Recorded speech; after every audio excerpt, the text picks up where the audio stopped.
Alors, c'est parti. En compagnie de notre public de qualité, nous allons aujourd'hui vous présenter... Pensée sans gravité. Ok, c'est parti. 3, 2, 1, maman.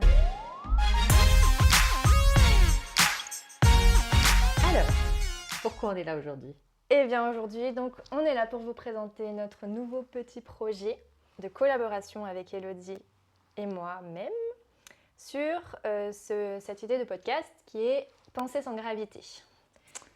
Tout à fait. Pensée sans gravité, tu veux que j'explique comment? Allez, comment d'abord. Comme ça, je te laisserai le pourquoi.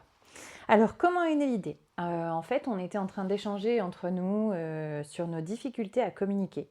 Parce que, du coup, c'est pas naturel. Vraiment, finalement, développer les réseaux sociaux, notre communication, nous faire connaître, c'est quelque chose sur lequel on rencontre des difficultés. Et on était en train de manger une salade et on parlait justement de nos difficultés à transmettre nos messages, transmettre ce que l'on souhaite véhiculer. Et on s'est dit, finalement, après, au cours de notre journée, on est allé faire un petit spa entre copines parce qu'on aime bien ça quand même. Et pendant le spa, on s'est dit, mais ce qu'on est en train de raconter entre nous, ça peut être hyper intéressant. Ça peut peut-être intéresser d'autres personnes. Comme d'habitude, on aime bien parler, hein, donc on papotait pendant des heures sur divers sujets. Et on s'est dit, mais c'est ça qu'on veut. On veut pouvoir intégrer des gens dans nos partages de conversations parce que du coup, ça peut aider. Voilà. Donc, comment est née l'idée? Autour d'une bonne salade, d'ailleurs, très bonne adresse, hein, Sophia Antipolis, si vous êtes du coin. Bar à salade Voilà, au le top. bar à salade au top. Et ensuite, le petit spa. Donc, Et le petit spa, donc un bon petit jacuzzi avec plein d'idées qui fusent. Et voilà, Tous les donc en sens. fait, l'idée c'était vraiment de pouvoir parler de tout et de rien en lien avec ce qu'on fait dans la vie. Donc on est thérapeute holistique toutes les deux. Oui. Mais pas que, c'est-à-dire qu'on a à cœur de partager un peu nos visions de la vie, du monde, qui nous appartiennent, hein, qui ne sont pas du tout des vérités absolues. Donc, libre à vous de prendre ou de ne pas prendre ce qu'on va raconter là.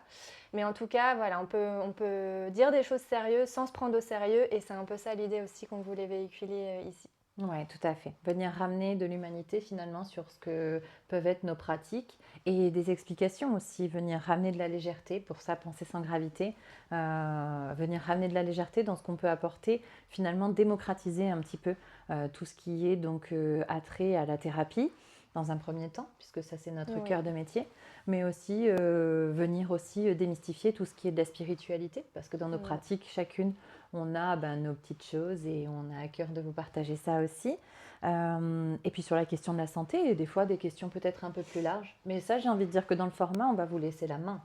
C'est ça. En fait, l'idée, c'est qu'on s'est dit, pour laisser un peu le hasard faire, qu'on allait nous proposer des sujets sur lesquels vous voulez qu'on cogite de manière spontanée et sans vraiment préparer quoi que ce soit. Et donc, on a un pot qui sera notre pot du hasard. Et on va mettre des petits morceaux de papier avec les thèmes à l'intérieur. Et au moment de chaque épisode, on piochera dedans et on découvrira le thème en même temps que vous. Voilà, donc ça va être un petit challenge.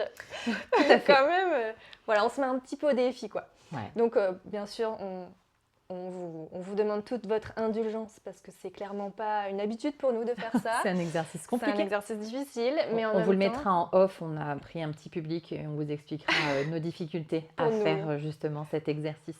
Voilà. Donc voilà, vous avez un peu l'idée du podcast. Maintenant, je pense que Hello, tu vas pouvoir te présenter. Oui, tout à fait. Alors donc moi, je suis une femme, même si j'ai un côté masculin très prononcé des fois qui a tendance à prendre le dessus. Mais bon, jusqu'à preuve du contraire, j'ai encore toutes les caractéristiques physiologiques d'une femme. Je suis une grande amoureuse de la nature. J'élève 16 lapins et un chat dans ma petite campagne. Donc voilà, je ne me vois plus vivre en ville du tout. Donc ça, c'est sur mon aspect personnel. Je m'appelle Elodie, du coup. C'est Hello, voilà, c'est mon petit surnom. Ensuite, niveau professionnel peut-être. Niveau professionnel, donc je suis thérapeute holistique, mais en rentrant un peu plus dans le détail, je pratique les thérapies psycho-émotionnelles.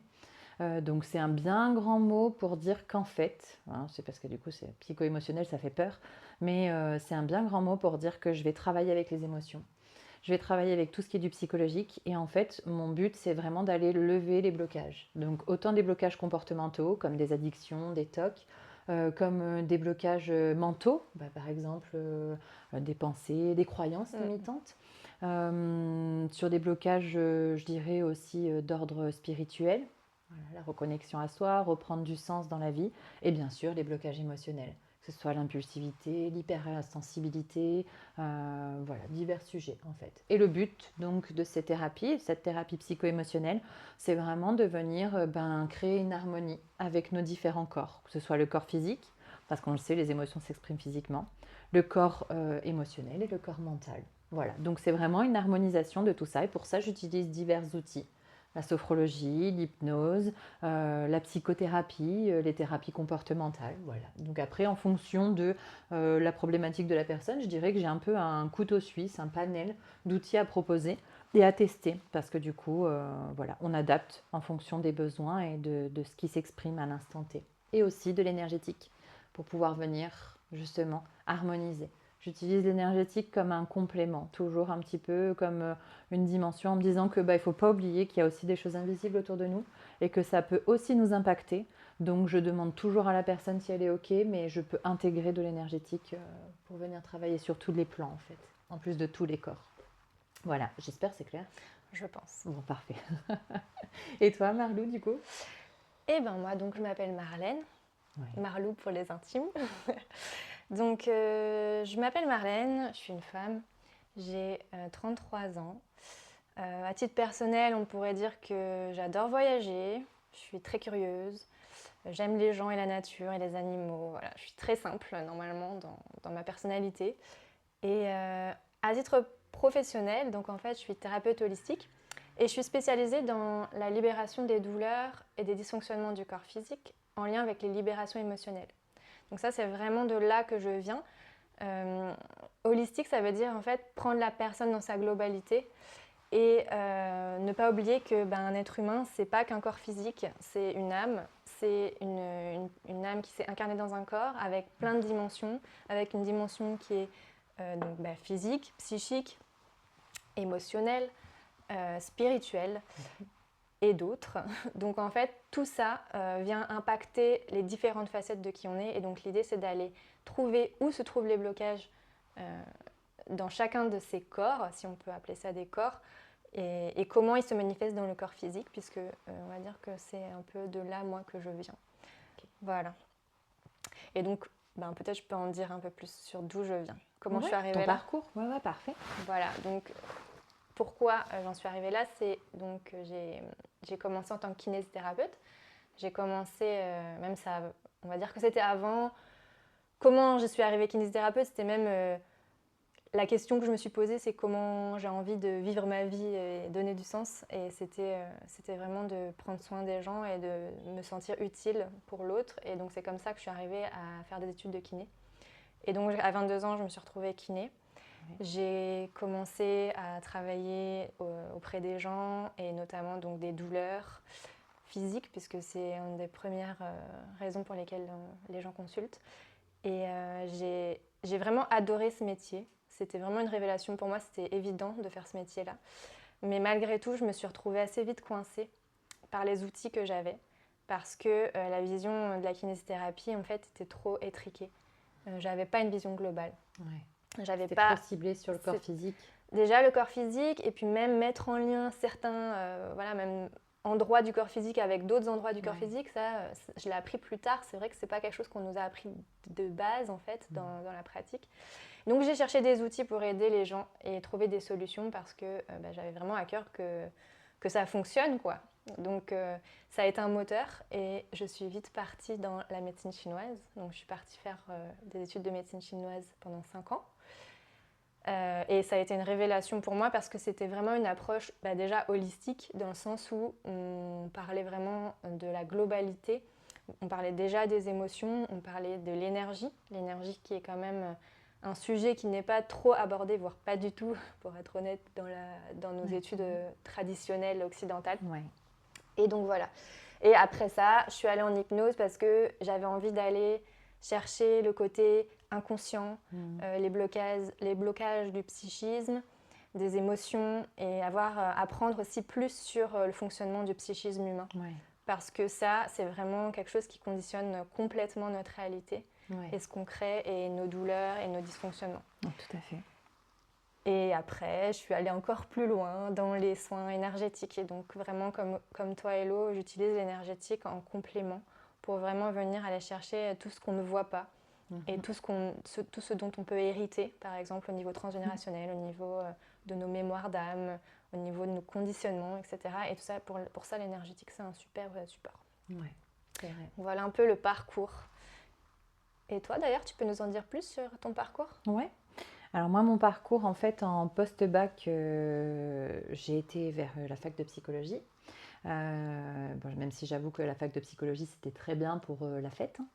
Donc là, il faut que jeunesse fasse. Donc j'ai beaucoup vu la fête. Et puis, non, mais j'allais quand même en cours. Et puis, j'ai été rattrapée par la vie. J'ai eu une grosse difficulté personnelle dans une relation qui m'a poussée donc, à lâcher les cours. Et donc, je me suis orientée vers la voie de secours. Je me suis dit, mais qu'est-ce que j'aime en fait? J'aime la relation aux humains, j'aime la relation humaine, j'aime vraiment le contact avec les gens. Et je suis allée vers la voie, l'issue de secours, c'était le commerce. Donc, j'ai fait des études de commerce en alternance. Donc, j'ai fait 3-4 ans, puisque du coup, je ne suis pas allée encore une fois jusqu'au bout de mon master. Donc, le but à la base, c'était de devenir psychologue. Et finalement, j'ai fini commerciale. Donc, ouais, diamétralement. C'est pas si différent, opposé que en ça, fait. des Oui, fois. Hein. C'est un on peu se comme les rend coiffeurs. compte. Hein. Ouais, il faut vraiment la psychologie humaine quand tu es dans le commerce. Et j'avais cette dimension un peu idéaliste de me dire que le commerce, c'était aider les gens, avancer dans les projets. C'était voilà, vraiment tout ça qui me tenait à cœur. Je me suis éclatée au début, vraiment. J'aimais beaucoup ça. Et mon côté social et m'a vite rattrapée, en fait. Et c'est commencé, j'ai fini dans le secteur bancaire. Et en fait, on m'a souvent reproché le fait d'être trop à l'écoute. Trop humaine. Trop humaine, ouais. Et là, je me suis dit, mais est-ce que c'est le boulot en lui-même qui pose problème ou est-ce que c'est moi? Donc, j'ai eu un gros moment de flottement, en fait. Et la santé m'a joué des tours. Donc, il y a 10 ans, ça fait maintenant 10 ans à peu près que ma santé est pas instable, mais voilà, me joue pas mal de tours. Donc, une maladie m'est tombée dessus, puis après un accident. Et ben, tout ça, ça m'a permis, en fait, de venir me remettre en question sur mon parcours professionnel. Et donc, je me suis dit, qu'est-ce que t'aimes? Les relations humaines. Bon, on y retourne en fait. Donc, voilà. J'y suis retournée. J'ai commencé donc par la sophrologie. J'ai fait mon diplôme de sophro. J'ai fait de l'hypnose. J'ai approfondi en parallèle, tu vois. En parallèle, j'ai fait l'énergétique. Ouais. Donc, parce que justement, j'avais à cœur de comprendre ce qui se passait et je comprenais pas ce que j'avais pu faire pour avoir autant de mots physiques. Et donc, ça a commencé par mon propre chemin. Et finalement, je me suis remise à niveau après en faisant des masterclass, des petits diplômes en ligne, des cours du soir, tout ça, pour me remettre à niveau sur la psychologie. Et voilà comment je suis arrivée à être thérapeute aujourd'hui avec toutes les dimensions du coup de cette globalité. Et j'ai une grande passion qui est l'étude de l'inconscient et des différents en fait, niveaux de conscience qu'on peut avoir. C'est pour ça que j'ai commencé par, ça fait bientôt 15 ans que je médite. Après, je suis allée vers la sophro parce que c'était un seuil au-dessus. Et puis après, l'hypnose parce que ça va encore plus loin. Et puis, j'adore les rêves. Je suis une grande fan d'exploration, de rêves. Je pratique même en thérapie le rêve éveillé parce que je trouve qu'il y a tellement de choses de symboliques et autres. Mais on pourra en reparler. Ça fera peut-être l'objet d'un sujet. Hein, ouais, tout à fait. Pour que Hello nous raconte toutes ses connaissances. Ah, j'adore ça. Les rêves, c'est vraiment, ça me fascine. Ouais, donc voilà. Porte de l'inconscient. Ouais. Ok. Bon, donc là, on a fait un peu le tour. Je pense que vous pouvez un peu mieux nous connaître maintenant. Je pense que vous arriverez à nous connaître mieux au fur et à mesure. D'ailleurs, pour continuer la découverte de qui on est, aujourd'hui, exceptionnellement, comme on n'a pas encore reçu tous les sujets possibles, on s'est dit qu'on allait pouvoir peut-être traiter un sujet qui nous concerne de près puisqu'on est thérapeute, et donc le sujet de la thérapie. De la thérapie, comment elle est perçue aujourd'hui dans notre monde, les thérapeutes, et surtout, nous, en tant que thérapeutes, quelles sont les valeurs qu'on véhicule et qu'on souhaite vraiment incarner en tant que thérapeute pour Ouais, ce qui est pour être important. aligné avec ce qu'on fait. Ouais, ce qui est important. Tu veux que je commence à te donner mes valeurs? Ben vas-y, commence. Ouais. Alors, moi, en tant que thérapeute, je dirais que la première valeur que je m'astreins à mettre en place, c'est le non-jugement, l'accueil de tout et de tous.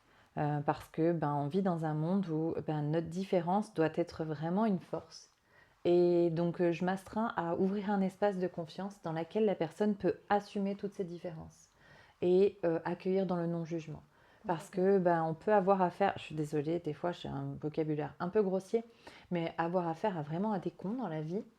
Et en fait, se dire, derrière cette connerie, il y a peut-être autre chose. Il y a peut-être des blessures, il y a peut-être tout ça. Donc en fait, accueillir la personne dans son intégralité avec ses masques et sans jugement. Se dire, ok, cette personne, elle est beaucoup dans l'ego, mais parce que c'est son moyen de défense. Donc vraiment, ça permet d'avoir quand même une approche plus neutre. Ouais, je suis d'accord avec toi. En fait, c'est aussi vider sa coupe. Ouais. C'est-à-dire qu'en tant que thérapeute, en tant que personne, en tant qu'être humain, on a tous forcément des valeurs. Et quand on se retrouve face à des personnes qui sont différentes de nous, on est obligé de mettre de côté qui on est. On est obligé de s'effacer complètement pour pouvoir recevoir la personne, qu'elle puisse se déposer, qu'elle puisse se sentir en sécurité pour pouvoir être vulnérable et pouvoir avancer, elle, sur son chemin. Et donc ça, je suis d'accord avec toi que le non-jugement, c'est essentiel dans une première... Et je rebondis du coup sur la notion de vulnérabilité que tu viens d'évoquer naturellement. Tu vois aussi, je pense que ça, c'est aussi une des valeurs. Apprendre à rester humain et à justement pouvoir, par cette vulnérabilité, on a des tonnes de valises en tant que thérapeute. Et en tant que thérapeute, on a les valises que l'on a propres à soi, comme tu disais finalement tout ce qu'on a pu hériter, et aussi ce qu'on récupère. Et donc du coup, en fait, nous-mêmes à titre personnel, on se fait suivre parce qu'on ne pourrait pas continuer à être aussi vulnérable, aussi humaine dans nos pratiques si on n'avait pas tous ces suivis. Je pense qu'on perdrait un peu justement la notion... Complètement. Et on n'est pas exempté. Hein. De toute façon, bien au contraire, j'ai envie de dire, je pense qu'on on est bien servi aussi parce qu'en passant par là, nous, à titre personnel, on peut accompagner encore mieux les personnes. Donc ça, c'est clair qu'être suivi en tant que thérapeute, ça, c'est aussi une des choses importantes, je pense. Oui. Mais du coup, ça rejoint aussi une valeur importante à avoir, c'est l'humilité. Complètement. Ouais. Alors ça, l'humilité, c'est peut-être... D'ailleurs, on en a fait un slogan dans notre podcast. On en a fait un slogan. Vraiment, l'humilité, je pense que c'est quelque chose qu'il faut absolument garder et avoir parce que déjà, on ne sauve personne et on ne guérit personne. Oui, tout à fait. C'est pas parce qu'on accompagne des gens que c'est grâce à nous, en fait. Et ça... je pense que tu l'as déjà souvent eu, toi aussi, Hello. Oui. Mais moi, souvent, je rappelle que je suis qu'un outil. Exactement. Et ça, je pense que c'est super important. Parce qu'en fait, on est des vecteurs. On est des outils, des catalyseurs pour que la personne, elle puisse vraiment aller à l'intérieur d'elle-même. On va l'orienter, on va lui poser des questions, on va avoir une écoute active en fait et un questionnement actif et orienté pour qu'elle-même puisse avoir ses prises de conscience. Et ça, c'est vraiment essentiel.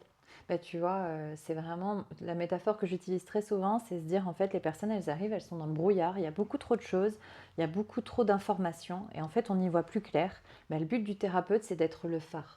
Mais de donner une direction sans amener à une seule direction. Et en fait, vraiment, c'est ça. Je pense que toute la difficulté aussi, c'est de pouvoir laisser le champ des possibles ouvert. Et du coup, quand tu parlais, ça me fait penser aussi au fait qu'on est complémentaire avec la médecine conventionnelle. Ça, je pense que c'est très important parce qu'il y a des thérapeutes qui s'investissent, tu le disais là à l'instant, que justement, on sauve personne. Il y a des thérapeutes qui se disent qu'ils vont sauver les gens et qui peuvent se substituer à la médecine conventionnelle. Pas du tout. On est complémentaires. Un thérapeute qui te dira arrêter un traitement, non, on peut pas. On est pas personne possible. pour. Ça, c'est vrai que déjà, on est vraiment des compléments. La médecine, la guerre entre la médecine occidentale et la médecine alternative, elle n'est pas censée exister. Si une chose existe, ça c'est vraiment ma propre façon de penser, mais si quelque chose existe, c'est que ça a son intérêt d'exister. Et donc, il n'y a pas de guerre à avoir, il y a de la place pour tout le monde, pour tous les thérapeutes, pour toutes les thérapies. Puis on en a besoin. Et la médecine occidentale, en fait, elle doit rester centrale parce que on en a vraiment besoin et elle sauve des vies, clairement. Tout à fait. Donc, c'est vraiment, ça c'est sûr, je pense que c'est un point important. Et d'ailleurs, dans la thérapie aujourd'hui qui est proposée avec le panel de thérapeutes qu'il y a et toutes les thérapies possibles, c'est très vite facile de se perdre en tant que patient consultant. Donc, je pense que ça, c'est vraiment un discours que si vous entendez un thérapeute vous dire d'arrêter votre traitement ou d'arrêter de voir votre médecin ou quoi, moi, personnellement, je dis il faut fuir. Oui, la personne qui se substitue à une autre, je pense que là, elle nourrit son propre ego. Complètement. Et que du coup, elle n'est plus dans l'optique de faire passer le patient avant elle-même. Et je pense que là, ça perd de tout son sens, en fait. Ça perd de la valeur de thérapeute, en fait, clairement.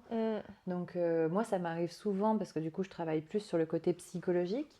Ça m'arrive souvent d'appeler le psychiatre de la personne en disant, voilà, on va apporter une pratique différente. Je souhaite, souvent j'envoie un mail, je demande au patient s'il a le mail de son psychiatre pour pouvoir prendre contact et se dire ok, j'envoie un mail, bonjour, je suis la thérapeute holistique, j'ai une approche plus avec des outils tels que la sophrologie, l'hypnose et autres.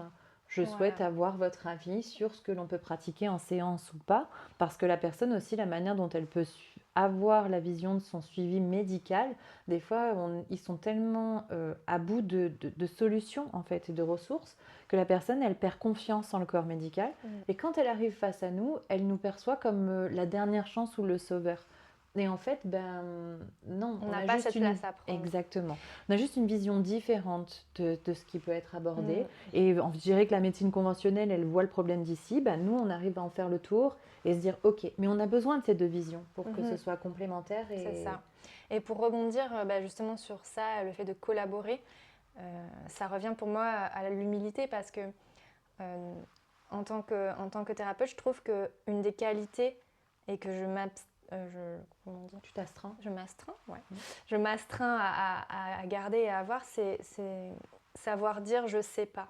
Oui. Quand j'ai quelqu'un qui vient avec un problème et que malgré mes outils, malgré toutes mes tentatives, je vois que ça n'avance pas comme ça devrait avancer, je réoriente. Oui. Et savoir dire je sais pas et travailler avec d'autres thérapeutes, d'ailleurs, Hello et moi, on travaille beaucoup ensemble, on a beaucoup de personnes en commun parce que moi je viens plus du corps physique et des douleurs, toi un peu plus du côté psychologique et des fois moi j'ai mes limites et toi pareil et donc du coup on se complète très bien et en fait c'est ça qu'il faut vraiment garder en tête, c'est qu'on a besoin des uns des autres et d'ailleurs ça rejoint la notion de la guérison et comment moi je la vois un peu comme une pelote de laine tout emmêlée avec plein de nœuds et en fait l'idée d'aller c'est de dénouer chaque nœud un à un. Et pour dénouer un nœud, peut-être qu'il y a besoin d'un outil en particulier. Ouais. Peut-être qu'il y aura besoin ou d'une personne. Ça peut même être une discussion avec votre voisin. Oui, tout à fait. Ça peut même être juste une prise de conscience. Tomber sur le podcast, exactement. Tomber sur cet enregistrement. Ou alors ça peut être vraiment un outil très spécifique. Et là, il faudra quelqu'un de très très pointu parce qu'il faudra un médecin particulièrement. Enfin voilà. Donc en fait, chaque nœud a son outil, a son thérapeute, ou votre thérapeute, c'est peut-être encore une fois votre copain, votre ami, qui va vous parler, qui va vous dire « Ah ouais, c'est ça ». Donc voilà, donc du coup, chaque chose en son temps et savoir dire là, c'est pas moi qui peux dénouer ce nœud-là. Oui, c'est super important et je trouve que c'est vraiment une qualité importante parce que le garder en tête que notre objectif, c'est l'objectif du patient qui nous consulte et pas nos propres intérêts. Ouais, mais du coup, c'est vrai que ça me fait penser aussi à une valeur qui est hyper importante et comme tu disais sur l'humilité, c'est responsabiliser.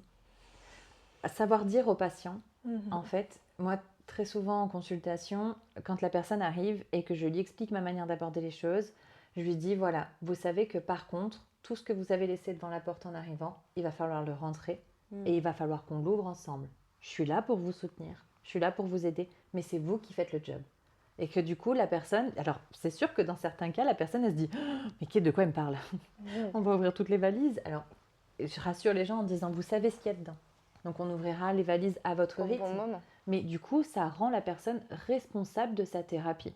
Ça rend la personne responsable de son parcours. Et que Exactement. finalement, elle accueille les choses qu'elle est capable d'accueillir quand ça doit être. C'est Et que ça. ça, encore une fois, tout est juste. Et il y a Et un temps que- pour tout. Exactement, Il y a un temps pour tout. Et c'est vraiment, ça aussi, c'est vrai, responsabiliser les gens, c'est aussi leur faire prendre conscience que c'est 80% eux et 20% nous. Ouais, Et pas l'inverse. tout à fait. Et c'est vraiment un chemin personnel. Enfin, pour moi, hein, la guérison, c'est vraiment un chemin personnel où on va vraiment aller dénouer notre propre corde emmêlée. Et on doit avoir une volonté pour ça. Un thérapeute, il peut avoir les meilleurs outils du monde, il peut être le meilleur, il peut être entre guillemets, parce qu'il n'y a pas de meilleur. Hyper diplômé. Voilà, mais si la formé. personne, elle n'est pas prête à dénouer son nœud ou qu'elle ne veut pas pour diverses raisons inconscientes, parce que souvent les gens ils viennent avec l'envie, mais derrière il y a peut-être des blocages, et ben, on pourra faire ce qu'on veut, ça ne marchera pas. Oui, tout à fait. Et ça, c'est vraiment important. Et c'est là où notre rôle va être peut-être d'aider la personne à conscientiser ces blocages pour pouvoir la faire sortir de cette phase de blocage et où elle a l'impression de stagner et de ne pas avancer. Tout à fait. Je dirais plus loin, c'est que même notre cœur de métier, c'est finalement rendre le pouvoir aux gens. Faire prendre conscience aux gens que leur plein potentiel est là. Il est en eux, il dort. Et que, en fait, la responsabilité d'un thérapeute, c'est venir redonner le plein pouvoir. Oui. Et pouvoir justement ramener à les gens qui sont dépendants de leur thérapeute. C'est très compliqué. La dépendance ne doit pas être. La dépendance, elle vient combler quelque chose. Donc, c'est aussi rendre les personnes autonomes. Finalement, c'est la prise d'autonomie. C'est donner tous les outils pour que la personne, elle puisse se réapproprier son fonctionnement, se réapproprier les choses et se dire, aujourd'hui, le thérapeute, je vais en avoir besoin pendant 1 an. Et puis peut-être dans 1 an, je ne le vois plus pendant 1 an. Et puis après, je vais le revoir, mais qu'une fois tous les 6 mois. Et en fait, c'est ça le but d'un thérapeute. Comme on peut utiliser un outil, un tournevis pour dévisser une vis. Quoi. Tu ne vas pas utiliser un tournevis pour pouvoir faire ta cuisine. Là, c'est le même principe en fait. C'est vrai que la thérapie, souvent, on nous a appris, je ne sais pas si c'est à cause de l'ère de la médecine que ça a fait ça, mais on nous a appris à remettre notre pouvoir à la personne qui est en face de nous, qui va nous guérir, nous sauver. Et donc, en fait, on n'a plus vraiment de pouvoir sur notre propre santé et notre guérison. Et ça, vraiment, c'est des choses que vraiment je veux redonner aux gens, effectivement, leur redonner ce pouvoir. Parce que des fois, on va avoir des ressentis sur nous et on va se dire, mais non, mais moi, je sens que c'est pas ça, etc. Et moi, je pense que c'est vraiment écouter le patient parce que lui, il sait au fond de lui qu'est-ce qui ne va pas. C'est lui qui nous donne la réponse presque. Et nous, quand il parle, hop, ça résonne, on se dit, ah, c'est quelque part par là. Et si on écoute vraiment le patient, en fait, il a toutes les réponses. Cette écoute active. Exactement. C'est ça aussi. L'une des valeurs importantes, c'est l'écoute active. Pas écouter pour écouter. Moi, je sais que les thérapeutes qui me disent moi, j'arrive à recevoir 10 patients jour. Mais comment tu fais? Parce que franchement, moi, en écoute active, si j'ai déjà 5 personnes dans la journée, j'arrive plus. J'arrive pas à recevoir 10 personnes parce que du coup, ma coupe est pleine. Parce que ce non-jugement, mais aussi cette analyse à avoir, tout ça, ça me demande quand même un effort en tant que thérapeute de pouvoir, encore une fois, on est des êtres humains, donc on est là pour humaniser notre métier et du coup, c'est vraiment ça. Je me dis, moi, je peux pas... Moi, je reçois beaucoup de monde quand même. Déjà, en tant que kiné, à l'époque, je recevais toutes les demi-heures. Et ça, d'ailleurs, ça m'épuisait. Ça m'épuisait parce que tu t'adaptes de l'un à l'autre en permanence. C'était une source d'épuisement. Après, quand je suis passée vraiment en thérapie holistique, à prendre 1 heure, 1 heure et demie par personne, ça a limité le nombre de personnes. Mais maintenant, même comme ça, j'essaye de ne pas aller au-delà de 6-7 personnes par jour. Et j'essaye d'avoir du temps entre les séances quand j'y arrive pour me décharger, etc. Parce que sinon, je ne peux pas être complètement efficace, présente, à l'écoute pour la personne. Je dirais que ça fait même écho à une autre valeur qui est importante pour moi en tant que thérapeute, c'est cette intégrité. Tu perds de ton intégrité si tu accumules et que tu te dis finalement, je fais ça pour avoir un maximum de personnes dans la journée parce que du coup, il faut bien que j'en mange, c'est un métier, donc il faut bien que je mange et autres. Mais je trouve qu'on perd de notre alignement à notre métier, ce pourquoi on le fait. On le sait, ces métiers, c'est quand même des métiers passion. Du coup, on a ça revient un peu intègre. C'est ça, et refaire un métier, ce genre de métier, je pense le faire pour l'argent, c'est compliqué. Déjà, c'est compliqué donc, de vraiment bien gagner sa vie. Et surtout, on perd le motif, la raison, la motivation, Tout à fait. le pourquoi on le fait. Ouais. Donc ça, c'est vrai, bon, c'est une petite Ça fait parenthèse. partie Mais aussi des valeurs, oui. mais je pense que ça fait partie des Oui, valeurs en c'est tant que vrai. thérapeute que nous, on peut s'astreindre à avoir. Mm, Donc, c'est ça. voilà, je pense qu'on a fait le tour un petit peu sur ce qu'on pensait Les être valeurs. les valeurs d'un bon thérapeute. Ah, encore une fois, à notre sens, hein, ça n'engage Oui, que nous ce qu'on dit. exactement. C'est vraiment pas. C'est- On n'est pas là pour critiquer ou juger les autres Non, thérapeutes. tout à Au fait. contraire, parce que vraiment, on a à cœur de travailler tous ensemble. Oui. Mais voilà, nous, en tant que thérapeutes, c'est vraiment ça qu'on essaie de véhiculer pour vraiment garder le patient au centre, en fait. Ouais.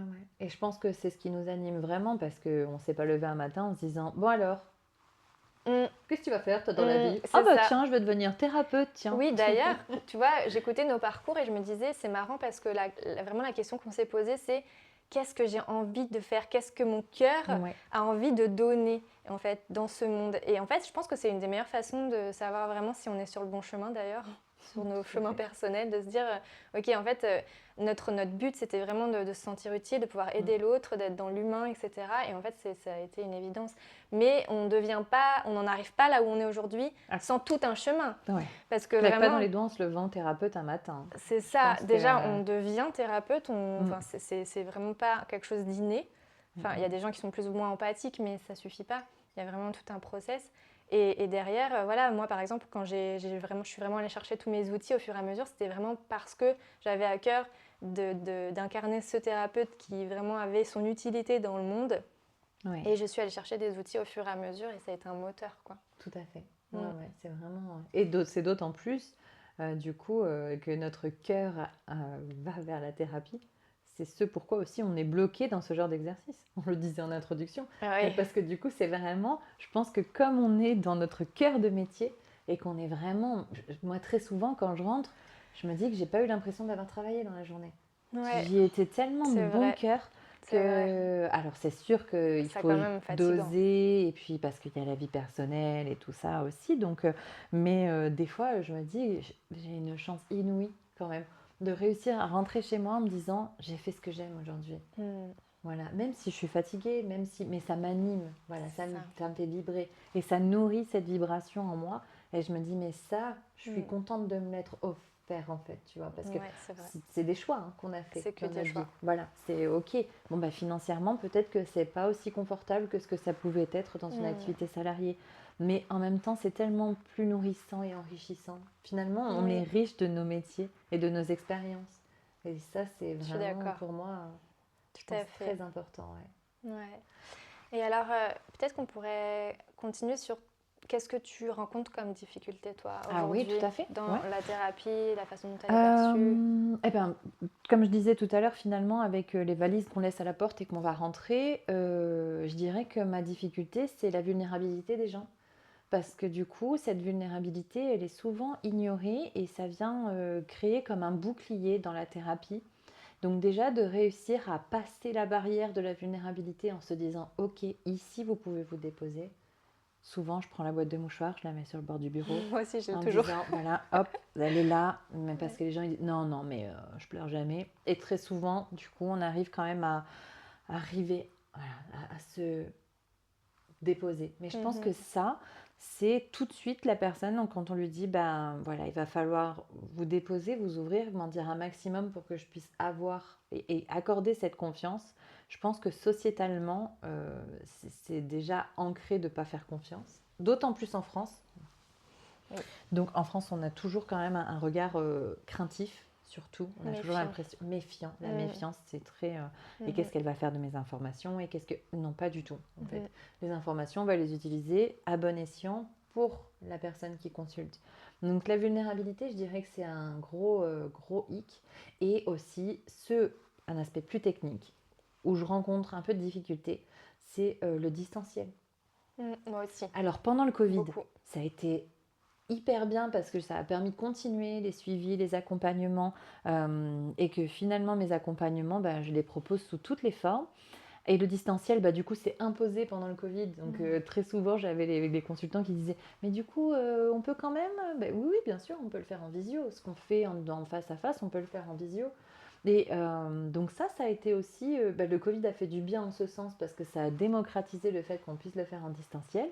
Mais au début, c'était pas simple. Et là, je trouve qu'on repère un peu de ça.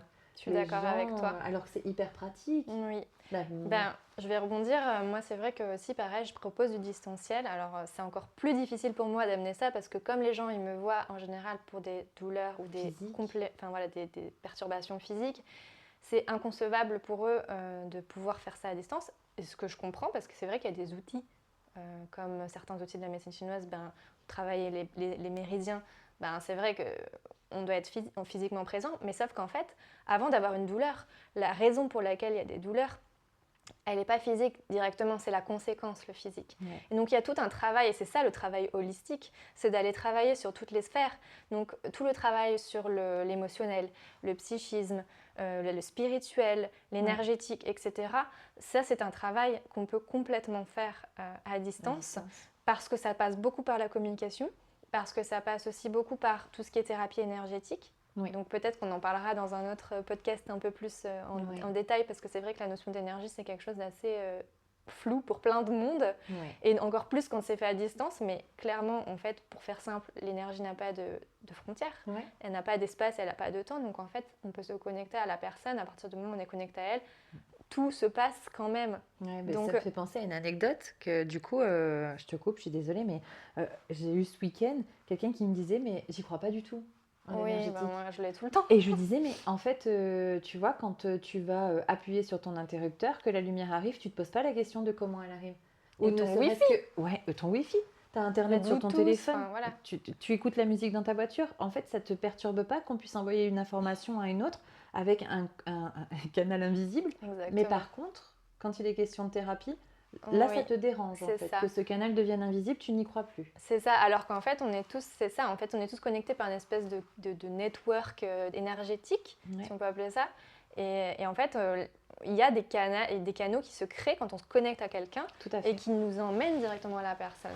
Donc, c'est vrai que ça, c'est complètement démocratisé et je comprends la perplexité des gens. Et c'est normal, d'ailleurs, je trouve ça très sain.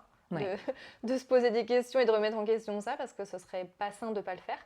Mais en attendant, c'est vrai qu'aujourd'hui, ça reste un petit peu bloquant pour certaines thérapies, parce qu'en plus, c'est dommage, parce que les gens, ils sont moins disponibles de venir tout le temps se déplacer, etc., alors qu'on pourrait vraiment beaucoup mieux avancer en se voyant en visio. Des fois, c'est vraiment plus simple. Donc voilà, donc ça, c'est vrai, moi aussi, c'est une des difficultés que je rencontre, et j'aimerais bien un peu sortir un peu des tabous à ce niveau-là, et même quand on vient avec une démarche pour le corps physique, parce qu'en fait, il y a plein de façons d'aborder le corps physique. Et c'est pas uniquement par le physique. Oui, tout à fait. Et d'ailleurs, c'est souvent pas par là qu'on devrait commencer, finalement.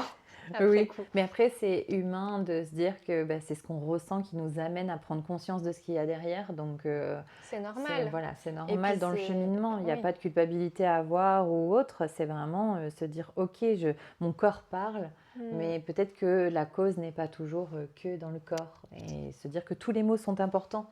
Ça aussi, la difficulté que je rencontre beaucoup chez les gens, c'est de me dire, non mais c'est pas grave. La dédramatisation des problématiques de chacun. Mais il y a pire. Oui, il y a pire. Il y a pire. Il y a toujours pire. Il y a toujours, c'est sûr. Mais par contre, tout est à prendre en compte, tout est à prendre en considération, puisque, comme tout à l'heure avec l'exemple des valises, on amène nos valises. Et c'est important d'avoir tous les paramètres, en fait, pour pouvoir se dire, ok, donc le moindre mot n'est pas important. Il ne faut pas minimiser, en fait, les mots qu'on peut avoir. Parce que le but d'un thérapeute aussi, c'est de venir mettre des mots sur des mots. C'est exactement ça. Et nous, pour pouvoir justement mettre des mots, il faut qu'on ait l'intégralité de ce qui se passe dans le corps, de ce qui se passe dans l'émotionnel. Donc, pouvoir tout assumer. Voilà. Et pas dédramatiser. Parce que ça, c'est vrai que c'est aussi une difficulté que je rencontre souvent. Mais en fait, pour moi, c'est un programme inconscient pour survivre, pour pouvoir traverser l'épreuve. Et il est sain dans un sens, parce que notre inconscient, c'est notre plus grand gardien, c'est lui qui nous protège. Donc en fait, il va mettre ça en place pour pouvoir se dire, allez, on avance quand même, on continue de vivre malgré la difficulté. Et donc on va se dire, non, c'est pas grave, c'est pas si grave, il y a toujours pire, il y a pire, moi ça va. ou c'est normal, enfin voilà, Oui. c'est comme ça, Ouais, j'ai mais mal. Je pense aux douleurs de règles. J'allais dire pareil. Ah bah tu vois, J'ai mal au ventre, mais non, mais c'est normal, c'est normal normal, c'est d'avoir mes mal. cycles. Bon, ça touche même les croyances au sujet des douleurs, hein, parce que Tout à clairement, fait. les croyances sur c'est normal d'avoir mal pendant les Ouais. règles, c'est pas normal. Donc Oui. ça, c'est une Il y a parenthèse. une information derrière et en Il y a fait, plein de choses qui se passent. donc nous, notre but aussi, c'est de poser les bonnes questions au bon moment pour pouvoir justement avoir tous les paramètres et avoir un maximum de visualisation. Non, pas du tout. Visibilité. Merci. Chacune son mot. De visibilité sur ce qui se passe. Et donc, ouais, ça, c'est important aussi, je pense. Et c'est des problématiques qu'on peut rencontrer parce que la minimisation, justement, ça va enlever du pouvoir à la personne. C'est donc être conscient dans l'intégralité de tous ces mots et venir les déposer. Voilà, comme tu disais, cette pelote de laine pleine de nœuds. Hop, ok. On la dépose là. Et puis la notion de gravité, elle est très aléatoire. Enfin, elle est très par rapport pour l'inconscient. Le conscient est assez binaire finalement. Ouais. C'est soit ça me met en danger de mort, soit ça me permet de vivre. Ouais, et concrètement, du coup, même un truc qui paraît anodin des fois et qui nous font nous dire oh, c'est pas si grave. En fait, si pour l'inconscient, c'est grave. Ouais, tout à fait. C'est très grave. Mais c'est ce que tu dis par rapport à justement la notion entre chacun. Ça me fait penser à une expérience une fois, comme je viens du secteur bancaire, où j'ai une personne qui est venue en me disant j'ai un gros virement qui arrive sur mon compte et tout. Et du coup, il y avait une centaine d'euros qui arrivaient. Et j'ai eu une autre personne qui est arrivée, qui était plus aisée, et qui m'a dit j'ai un petit virement qui va arriver. Et il y avait des milliers d'euros qui arrivaient sur le compte. Mais ça, c'est très subjectif. Et en fait, là, c'est parlant dans soi parce que avec les mots, c'est pareil. Oui. Avec la gestion de la douleur, c'est pareil. Pour avoir souffert physiquement, avoir été chez l'ostéo la semaine dernière qui me disait « ça fait mal ?» Ah ouais, alors là, la perception de la douleur, c'est un très bon exemple.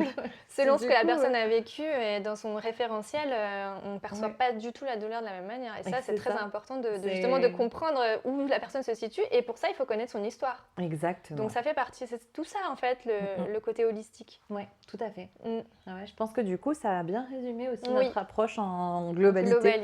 On finit pile poil sur finalement cet aspect holistique et pouvoir avoir toutes les dimensions et toutes les sphères dans nos thérapies, même si chacune a sa spécialité, son petit dada, je dirais. C'est vraiment un domaine de prédilection vers lequel on est allé naturellement.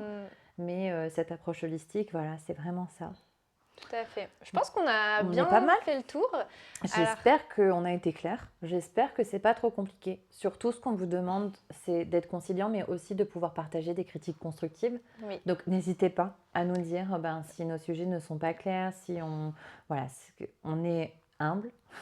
Donc, la remise en question fera partie aussi de notre cheminement avec ces enregistrements. Donc, Tout à fait. Et n'hésitez pas à nous proposer des sujets, des thèmes que vous voulez qu'on aborde, sachant que le petit voilà, il y en a des tas en fait finalement de possibles. Donc après le hasard choisira, mais n'hésitez pas. Ouais. Tout ça en commentaire du coup sur la vidéo. Et je crois aussi qu'à la fin il faut que tu dises n'hésitez pas à vous abonner. C'est ça qu'il faut dire. N'hésitez pas à vous abonner, à liker, je sais pas ce qu'on fait à partager. Ah oui, on peut partager. Voilà, faire tout ce que vous voulez avec cette vidéo. Voilà. Nous, on a donné. Voilà. Maintenant, appropriez les... Le but, c'est qu'elle soit partagée et que plus de personnes soient au courant, en fait, de ça. Tout à fait. De notre démarche. Si ça vous a plu, encore une fois. Voilà. Et après, vous êtes libre aussi de nous dire que ça vous a pas plu et on prendra, on essaiera d'adapter. Oui, mais constructif, les critiques. Ouais. S'il vous plaît. Merci beaucoup. À bientôt.